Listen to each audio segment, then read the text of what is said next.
Good afternoon, everybody. This is Amanda Peterson, and I am coming to you with your November 2021 Early Childhood Program Updates Hot Topics.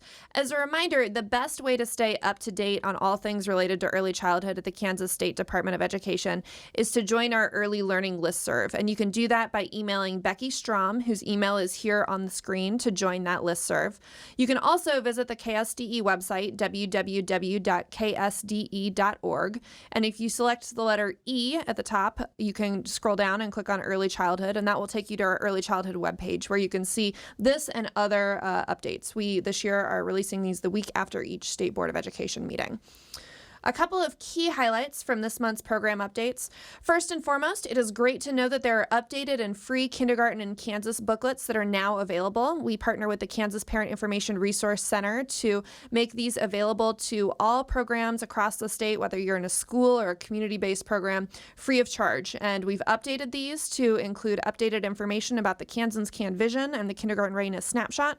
We've also translated these into some additional languages. So if you would like to request free copies of these booklets, you can visit our program updates and click there in the form to be able to order those, and you can reach out to Natalie Schweda at the Kansas Parent Information Resource Center if you have any questions. This is a big week for preschool program funding, and we shared this information at the Council of Superintendents in October. So if you receive the Kansas Preschool Pilot Grant, this applies to you. If your district just receives preschool aged at risk funding for those slots through for that funding through the school finance formula, it's no longer slot based, then you don't need to worry about this piece. That will look very much the same for this year as it has in years past. We plan to release the preschool aged at risk program approval form in January, and that will be a non-competitive process where you'll be able to confirm that you meet program requirements so that you'll be able to receive funding. However, for the Kansas Preschool Pilot Grant, this upcoming RFP will look a little bit different than in previous years. We have worked with the Kansas Children's Cabinet and Trust Fund to align the requirements between this Kansas Preschool Pilot Grant and their Early Childhood Block Grant when it comes to funding preschool programs, and we are very excited to be able to release one common RFP for this year for the 2022-2023 school year. So you can visit our website, the ksde.org Early Childhood webpage, to be able to link to these requests for proposal materials. By the time this posts, those should be live, and so you'll be able to access those and the recorded webinar. You want to mark your calendars. Those applications are due by December 20th. So you want to make sure that you are able to review those and that you're not waiting until the last minute to get to work on this application, because it will look different than it has in previous years. You'll also, as you navigate to that request for proposal webpage that has all of the materials, you'll see that there are a variety of opportunities to be able to apply for technical assistance, to be able to request support as you are completing your application. So I'd advise that you take a look at that.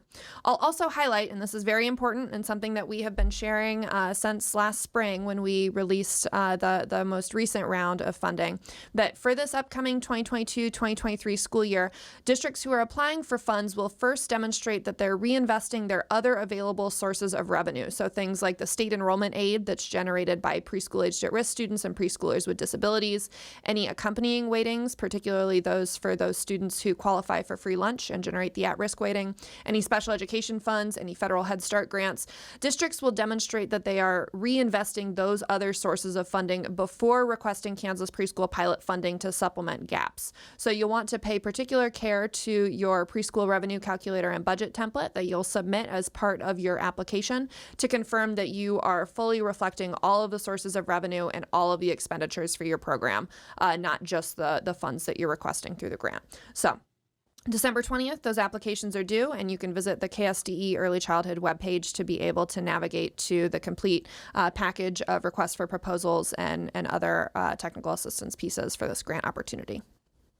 The next piece that I want to highlight is as it relates to early childhood special education. I know that a number of you have been working with Julie Rand, whose contact information is here on the screen, to help improve your Indicator 6 preschool environments data to make sure that your students with disabilities are able to have access to inclusive, high-quality early childhood programs and receive their special education services in those least restrictive environment settings. So you can be doing exciting work right now by pulling your projected December 1 report with within the SPED Pro authenticated application. That can help you calculate your Indicator 6 least restrictive environment data for future years. And I'd highly encourage you to connect with Julie Rand as you are interpreting this report, because it can be a little bit tricky to understand how it translates to your ultimate Indicator 6 data. And so I'd encourage you to reach out to Julie for support in this area.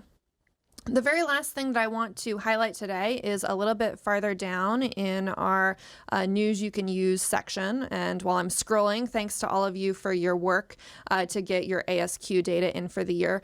But the last piece that I want to highlight is that at our previous State Board of Education meeting, we were able to hear from two districts who have been recognized in the area of kindergarten readiness through the Kansas CanStar recognition program. So Perry LeCompton was able to share information about the early learning services that they provide to children in their early learning center that includes both licensed childcare for young children and preschool.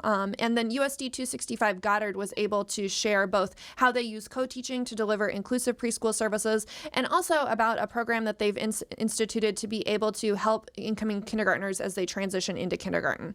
So if you'd like to take a listen to those districts and their presentation, you can find that link in our early childhood program updates for October. And this has also sparked quite a bit of interest in the Kansas CanStar recognition program. So you can feel really welcome to view the Kansas CanStar recognition for kindergarten readiness video that is linked there in our program updates. You can also visit the KSDE Star Recognition webpage. And if you have any questions at all about this, you can feel welcome to reach out to me, Amanda Peterson, at apeterson@ksde.org. Thanks all of you for joining for our Hot Topics updates today. And if you have any questions, don't hesitate to reach out to our team. Take care.